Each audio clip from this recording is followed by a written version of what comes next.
Want to personalize your Instagram Explore tab so it shows you things you're actually interested in? I'm Jessica from techboomers.com, and in this video, I'll show you how to curate your Instagram Explore page. Now let's get started.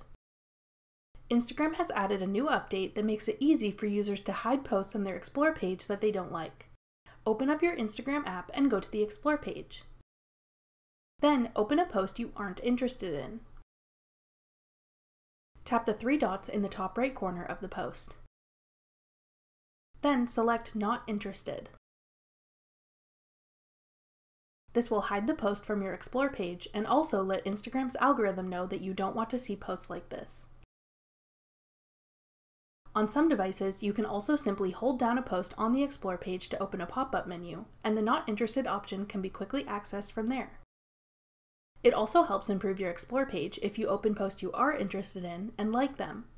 The more you do this and remove the posts that don't interest you and like posts you are interested in, the better curated your Instagram Explore page will be.